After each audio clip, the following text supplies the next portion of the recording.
Hello everyone and welcome to another author hangout. These are some fantastic live streams for kids that I've been doing all week at this time, 12:30, where we catch up with some amazing book creators. Today is no different. We've got a powerhouse publishing couple, Jane Godwin and Michael Wagner. So let's get the show started.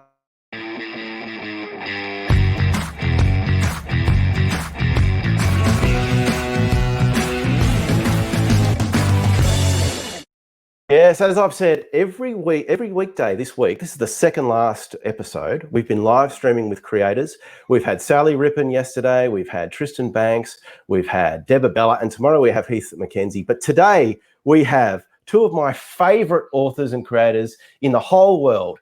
They are a publishing power couple. As I said before, they're a bit like, I think it's Harry and Meghan. They're a bit like the Harry and Meghan of the Australian publishing scene. I think that's fair to say. Or maybe they're a bit like Kanye and Kim Kardashian. We'll find out in a second. But we've got Jane Godwin, who's written Today, We Have No Plans, Tilly, Go-Go and the Silver Shoes, What Do You Wish For? Hundreds and hundreds of books, and even some YABBA nominated books, which we'll get to in a sec. And also we've got Michael Wagner, who's done Max Rumble, The Undies, Why I Love Footy, Why I Love Summer. Let's meet them. It's Michael and Jane. How are you going, guys? Good, Adrian. How are you? Yes, I'm good. I'm good. So exciting to have you on board. And we're going to talk to you a little bit about your YABBA nominated books too. But for those that aren't sure of the Michael and Jane story, could you sum it up in a nutshell? Who are you guys exactly? What's going on? Well, we are Michael and Jane, that's right. And we are both children's book creators, and we're also married to each other. We have two kids, but they're grown up. And we've done some books together, or one book we've done together, haven't we? Bear Make Den, which we wrote together and illustrated by Andrew Joyner. But all our other books we've done separately, but we do read each other our stories, don't we, and try and help each other out. And I've written about 25 or 26 books, and Michael's written about 70-something books, I think. So between us, we've written a lot of books. That is a lot of books. 70 books, Michael. Where do you find the time? Eventually I'll write a good one. But we have very different styles. I'm very much into quantity and Jane's very much into quality. So, yeah, it's good to not be overlapping too much.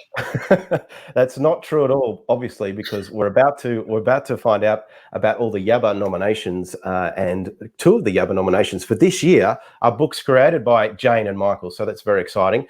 But before we do that, I should also remind all the kids watching and the parents, of course, get the kids.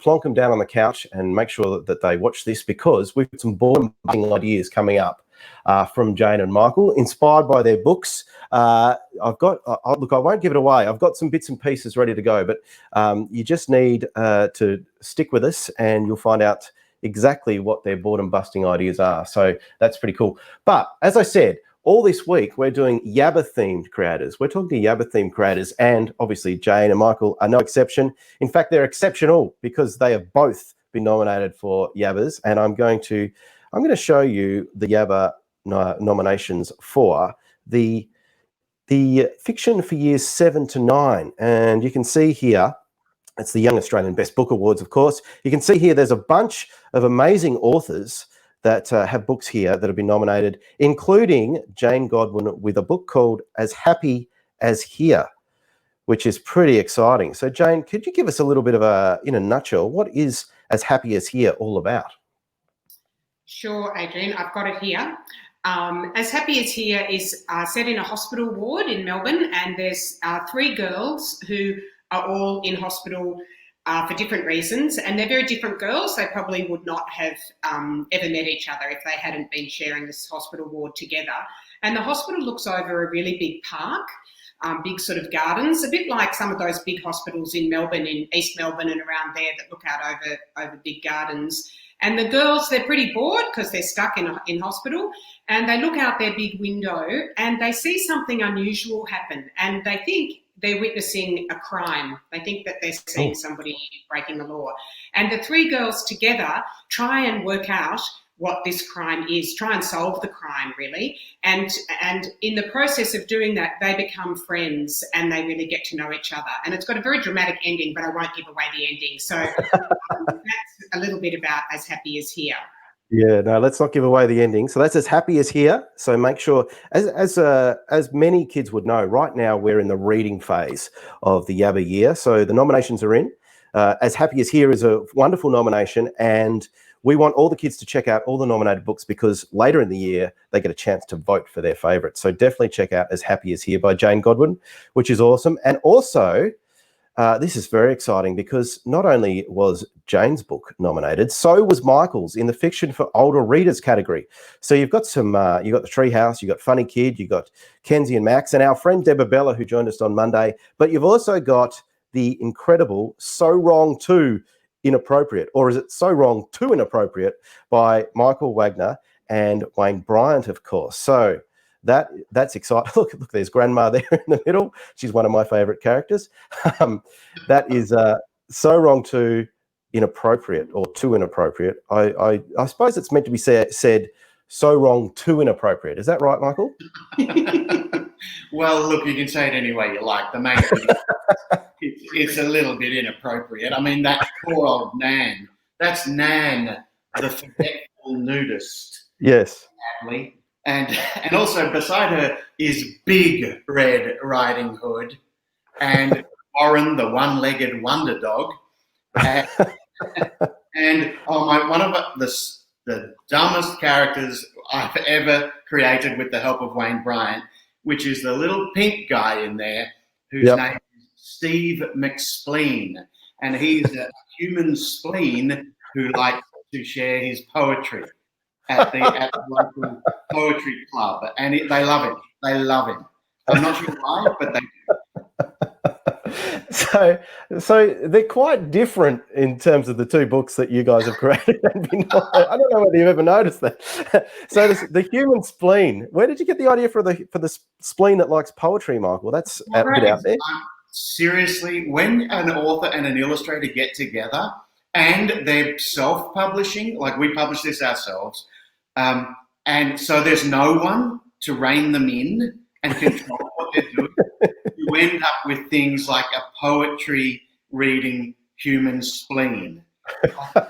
Who knows how we got there? But in fact, there is an ad in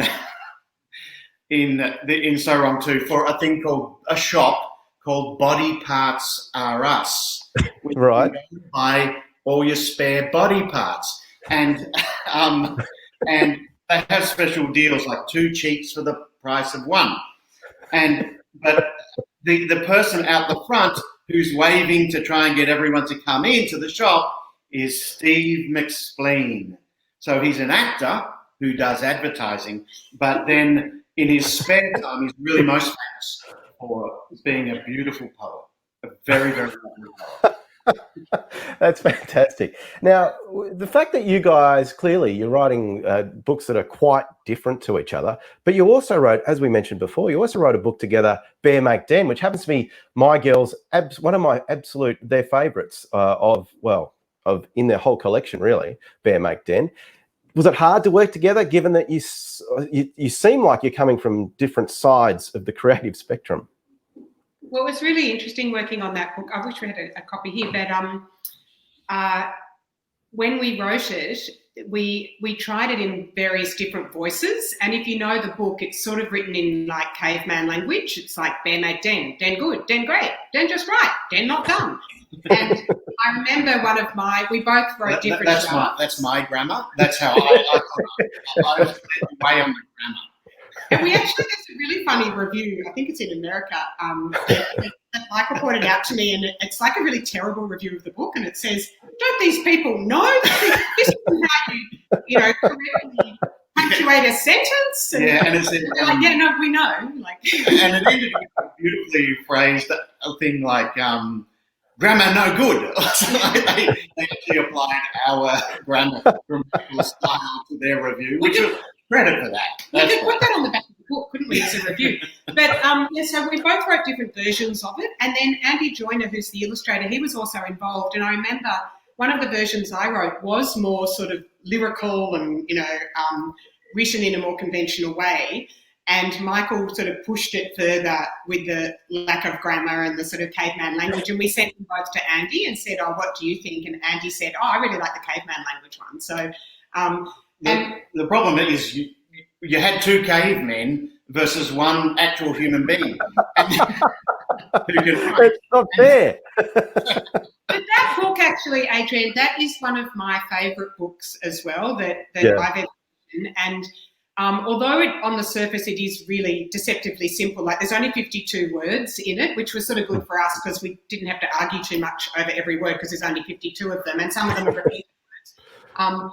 But it is actually about what makes a home and what's important to make your home feel like it's really yours, and it's what it takes to complete a home. So Bear, he's like he's like a very practical guy. So he's always like, he builds chairs and he builds the couch and he makes a pizza oven, cooks himself a cake, decorates the cake, plays chess against himself, makes the chess set. He does all these great things, but he doesn't really realise that what he's missing is other bears and some friends and people to share his life with.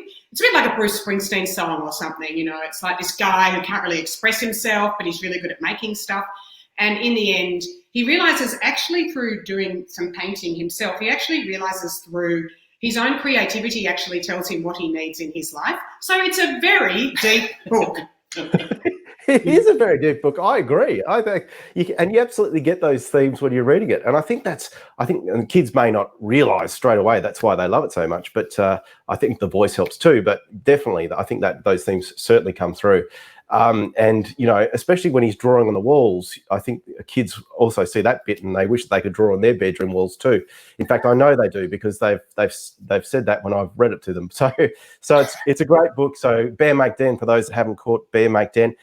But that's awesome. As are your YABBA nominated books, which are great too. So as I said, make sure you check out So Wrong, Too Inappropriate, and As Happy as Here. And we're going to talk a little bit about some of Jane and Michael's other work. But when I posted some info about who was going to come on the author Hangouts this week, I did get a few private messages, and one of them was from a teacher librarian actually. And so we're going to use that message as the superfan question for Michael and Jane. Superfan question!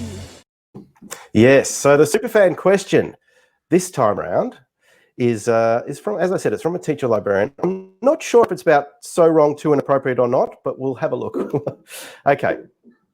Dear Jane and Michael, as a teacher librarian, I've been a fan of you two for a long time. I find it incredible that you both do the same job. My husband is a florist. We couldn't be more different. My question is, given you both create books and you both similar people with similar personalities, like two peas in a pod from Anon, age withheld?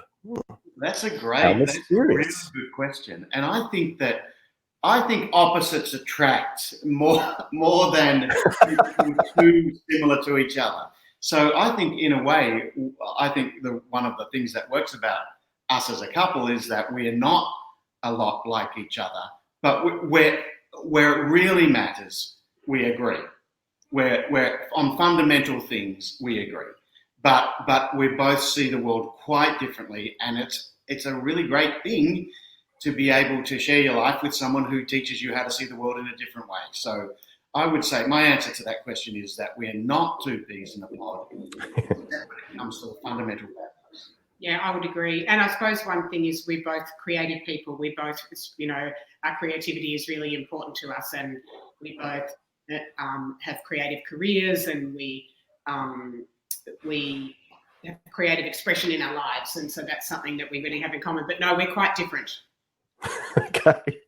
Well, good to know. Well, let's just test that because when I got that message, I was inspired and I thought we would do a little bit of a quick quiz just to see how well this power couple know each other. Okay. So what I've done, look at them squirm, I love it. What I've done is I've asked Michael some questions unbeknownst to Jane, and I've asked Jane some questions unbeknownst to Michael, and now I'm going to put them on the spot to see how much they know about each other. Okay, are you guys ready for this one? Look Yep. at them. I can't wait to get into it. Okay.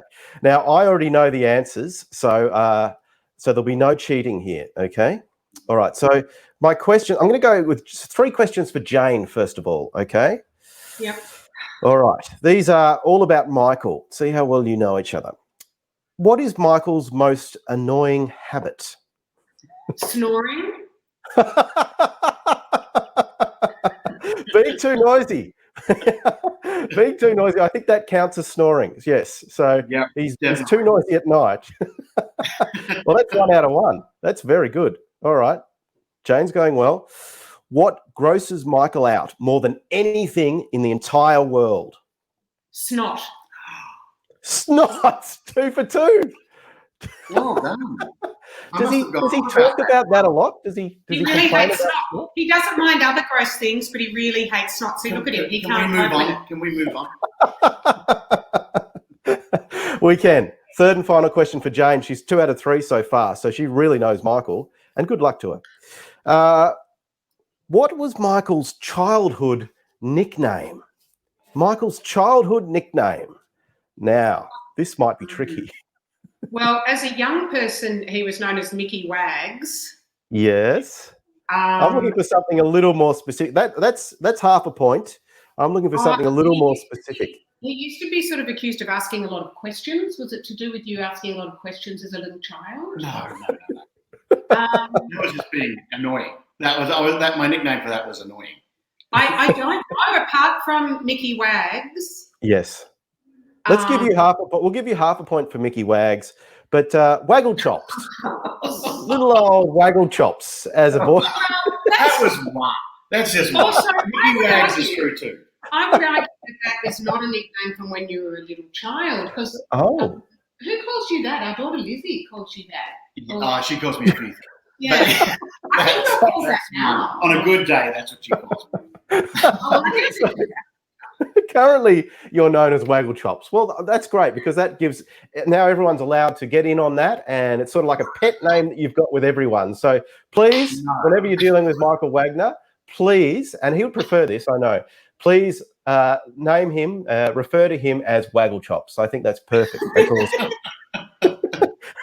Okay. Well done, Jane. You've got 2.5 points there. You clearly know Waggle-Chops well, so it's now time to put Waggle-Chops under the spotlight here and see how well you know Jane. Okay, here we go. See if you can beat 2.5. What is Jane's favourite animal? She doesn't like it. No, that's not true. That's not true. Favorite animal? I'm going to say dogs. A Tawny Frogmouth. No one has a favorite animal that's a tawny. That's just not okay.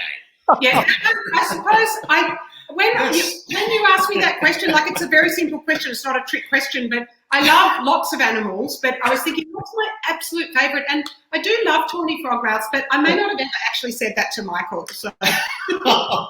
Yes, that's 1 point to me. I reckon that's on Michael for never actually drilling down on the detail there. He should have worked that out. So Waggle-Chops is on 0.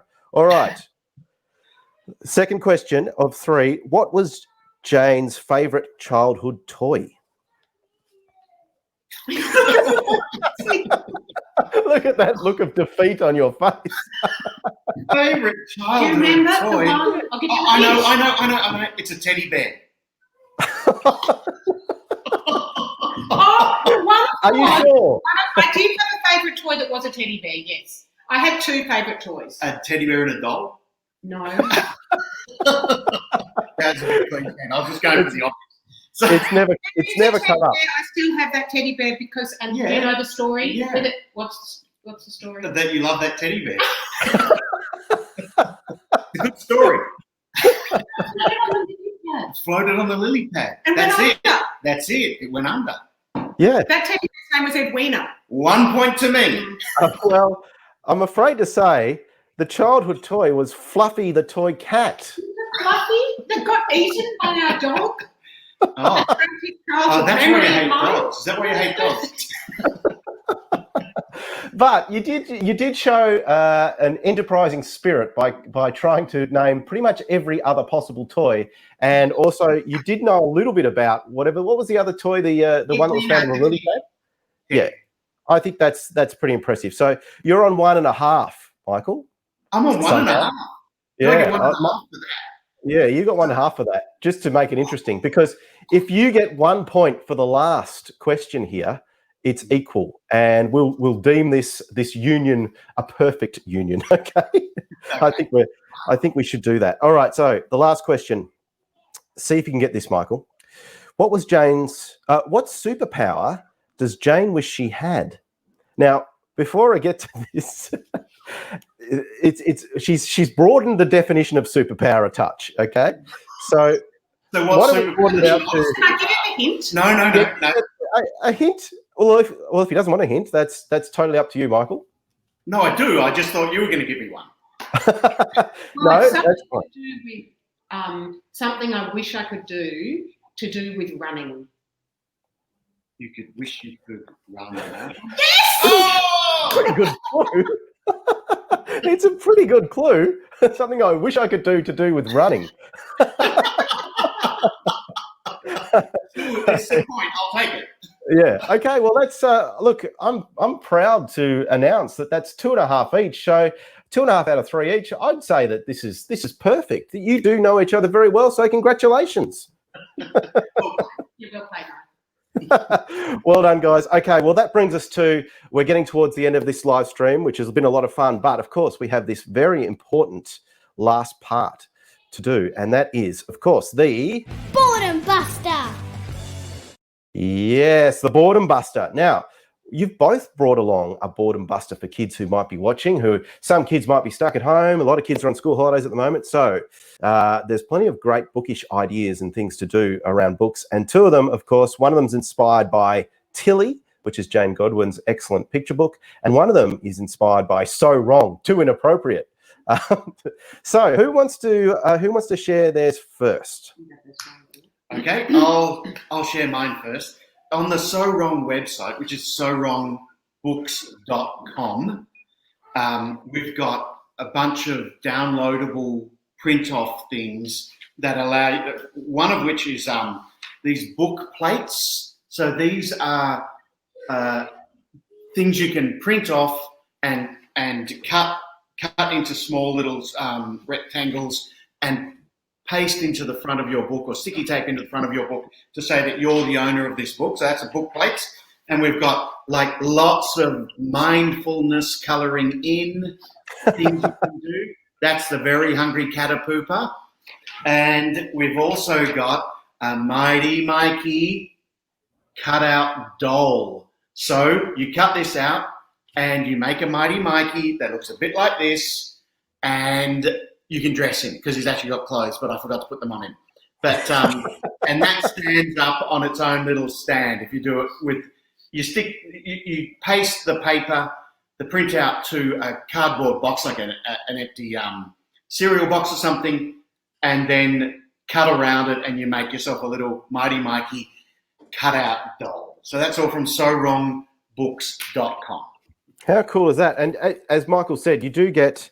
I've got my Mighty Mikey here, who's the star of So Wrong, and I've got the clothes which you can put on him because he is in his undies initially, and he's got a business suit. It looks like he's got a sort of a party outfit. He's got a top hat. He's got all sorts of different things. So yeah, make sure you hit up sowrongbooks.com to get involved in Mighty Mikey's stuff, which is really cool.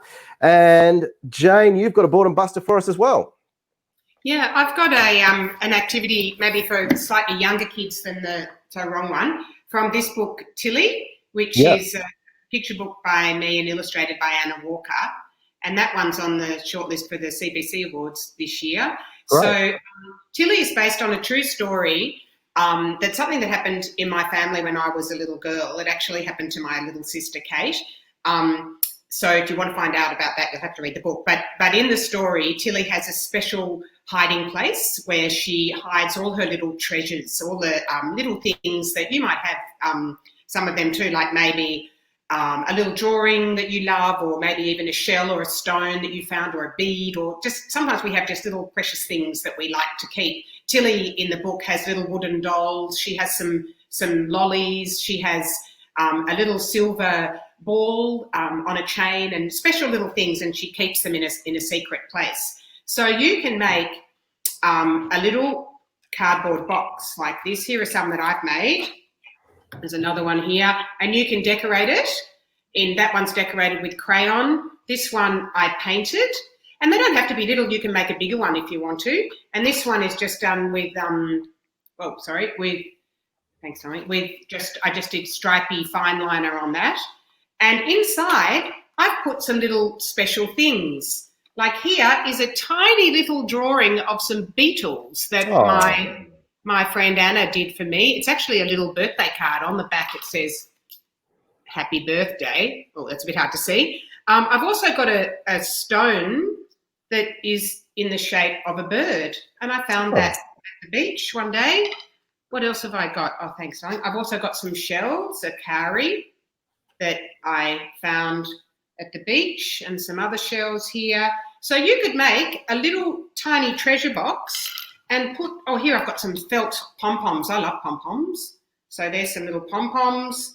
Oh, I've got a wooden bird, tiny wooden bird. And I've got a bird that I made out of paper clay. That's a bit of a wonky bird, but that could be a Tawny Frogmouth. It could be.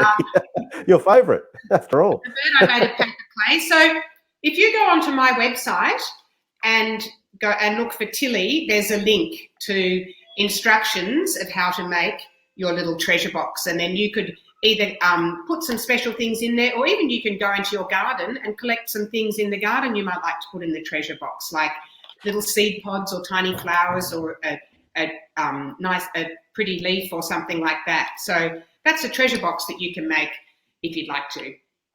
Yes, that's a great idea. In fact, it sort of comes out as a sheet, doesn't it? It sort of you get a little bit of a pattern. That's what you print out, this pattern, if we can see that okay. And then what I did was I stuck mine onto a cereal box. And I tell you what, I had to go through a lot of All Brand to make sure I had an empty cereal box. So this afternoon is going to be interesting. But I stuck the pattern to the box, as Jane, you've said, and then it's just a matter of folding it all together, and you have your little treasure box. So what I'm going to do is I'm going to put on a cereal box, the folds are sort of there, like if you do it on a smallish cereal box. But if you don't have a cereal box, you can just do it with thick paper or cardboard. That's a treasure. Yeah, okay. Oh, look at that. So I'm cool. going to put little Mighty Mikey in my little treasure box, and and I'll keep all his clothes in there too. And I think that's the way to go. So kids at home, if you like, you could combine two. You could get your little Mighty Mikey stand-up standee, if that's what you'd like to call it, and your treasure box. Put them all together, and you've got the Godwin Wagner boredom buster for the afternoon. How about that? That's pretty good. That could keep you occupied for hours, I reckon. Absolutely. Yeah. All right. So before we let you go, you've also got lots of books coming out at the moment. What are your current books there, guys? Well, just before we all went into lockdown, we released So Wrong 3. But, then we went into lockdown. So I'm not sure that we didn't get the opportunity to publicise it in the way that we were hoping to. But anyway, that's been out now for a couple of months. But So Wrong 3, Steve McSpleen makes another return. There he is. Poetry. And and we've got the first story is called Betsy the Butt Slapping Baby, which is based a little bit on our daughter. Yes. When she was 4, she thought it was hilarious to sneak up behind us and slap us on the butt. It was Right. very, very annoying. And now it's immortalized in a story. I assume she grew out of that, though. Yeah, hopefully. Most. Good. Fantastic. So look out for So Wrong 3, of course, after you've checked out So Wrong 2 Inappropriate, which is the YABBA nominated version. And Jane, what about you? I've got a new book too called When Rain Turns to Snow, which is for the same age group as Happy Is Here, so sort of like 11 to 14-year-olds. And that just came out this month. And that's a story of a boy called Reed, and at the beginning of the story, he gets some shocking news that, and because of this news, he runs away. So he's on the run, and for reasons that I won't tell you because I don't want to give away the story, he has a baby with him, a little baby who's about 5 months old, and he lives in Ballarat, and he comes from Ballarat to Melbourne, and it's cold and wet, and it's winter time like it is now.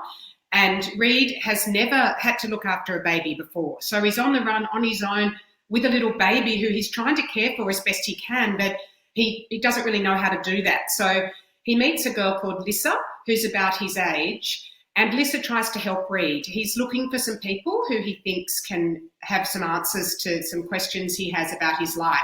So Lissa tries to help him.